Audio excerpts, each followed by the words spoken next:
James 1 is one of my favorite subject matters I had. This is talking about aged wines. Stay tuned.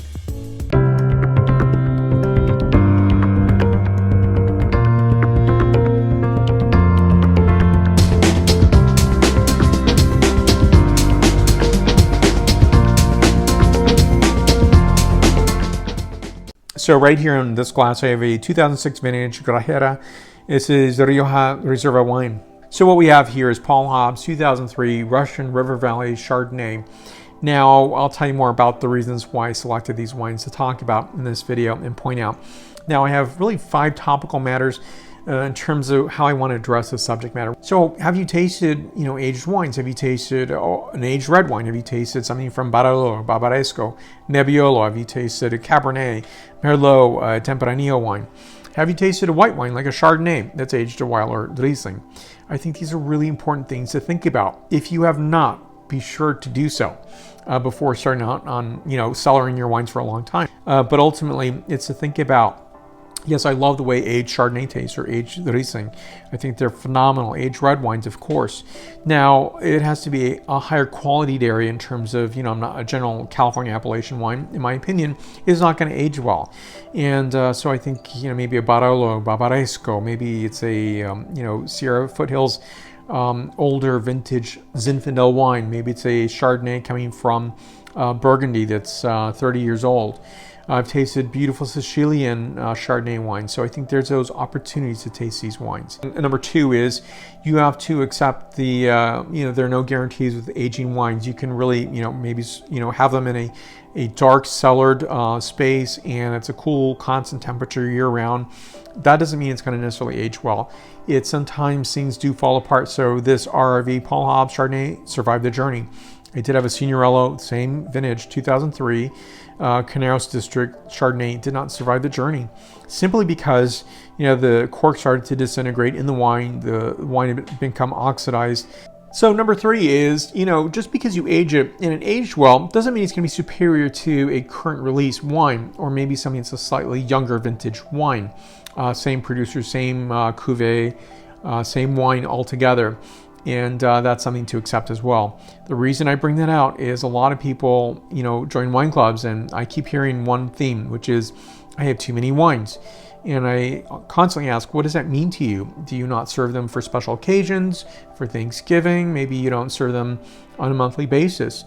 And maybe you should think about ways of, finding opportunities to taste your wine. Number 4 is be willing to be so if you're willing to hold back some wines, be willing to be disappointed and be willing to be dazzled. There's no guarantees again. So I've tasted many wonderful wines coming from my cellar that have aged remarkably well. This is what happens. You should accept that if you want to taste aged wines and you want to cellar it yourself. And number 5 is I always really try to surround my experience with tasting wines with people who are going to enjoy those wines. Now, this particular bottle here is, I shared this with a friend of mine, and he is a lover of Chardonnay. He prefers only, say, Caneros or Napa Valley or RRV Chardonnay. Really anything outside of that, he doesn't like Burgundy or Chablis or Italian Chardonnays or other Chardonnays in the New World. And so that's his style. I get it. And so when he tasted this wine, I thought it was remarkable. I thought it aged very nicely, 2003. He was very skeptical, but that's his palate. And I had to accept that his palate wasn't really willing to accept the characteristics of this wine, which is, yes, I'd say winter fruits of Camas pear, really nice, beautiful spice notes of cardamom and nutmeg, as well as a bit of beeswax. So, it had a bit of a color on there, a deeper straw coloration. Again, I had to assure him that it was a fine wine and it was survived the journey. But for him, his palate just wasn't used to that. Now, this wine right here is Viña Grajera. So, Viña Grajera, this Reserva Rioja wine, was something that's going to have at least 36 months of aging in terms of, say, oak, and at least 12 months of that in bottle. And I thought, I don't know much about this producer. I got this because I was a speaker. So did all the other speakers who got this bottle. And so I was really, not expecting a lot out of this wine. Let me show you a little closer what the label looks like in the back panel right here.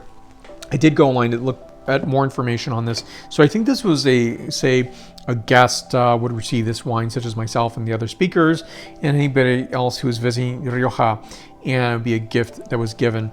And I, put this down for a little bit of time, good cellaring conditions, and I thought, oh, I'm going to taste it.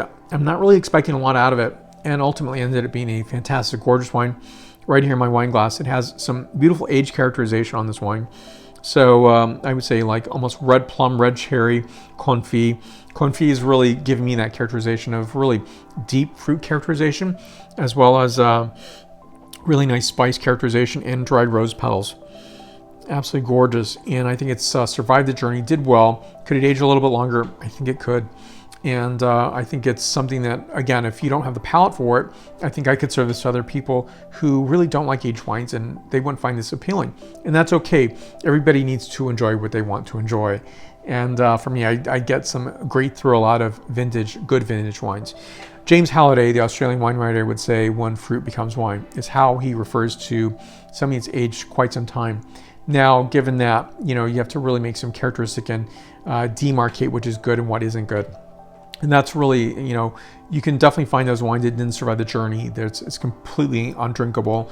But there's some wines that I think, maybe as a group of wine friends, you might find some people who really, really enjoy it, who think it survived the journey, and others did not. So in this particular instance, though this is not, say, a 1993, so it's not as old as I think this wine can get, it did age remarkably well. And that's the great reward. So I was being willing to be dazzled, which I didn't expect. And I became dazzled by a wine that was actually remarkably well done. So I love this wine because I think it survived the journey. It's actually remarkable, did a great job. And so I don't really get a lot of those surprises. But sometimes especially I'm traveling, I'm tasting wines, I'm on a media tour. So I'm tasting 1980 vintage champagnes, or maybe I'm tasting 1990 Sicilian Chardonnay. There's some really great surprises that come along the way of tasting aged wines, and it's something to think about in your journey in wine. And if you want to taste aged wines, I definitely recommend it before doing that yourself. So my particular stance is I take 2 bottles. I'll drink one now to enjoy it, and I'll store one later if I believe it's cellarable. And if it is, then I'll definitely enjoy that at a later point. Again, I'm not going to choose something that's a general mass marketed wine because in my opinion, they don't survive the journey very long. They're meant to be enjoyed right away. And so, think about your wines differently, and to think about if you can afford it, if you want to do that, if you have the room for it. So those are your considerations to think about. Thank you for watching my show today. I really appreciate it. Let's stay connected. I'm on a variety of social media such as Facebook, Twitter, Instagram, LinkedIn, and WordPress. Stay tuned for more. Santé.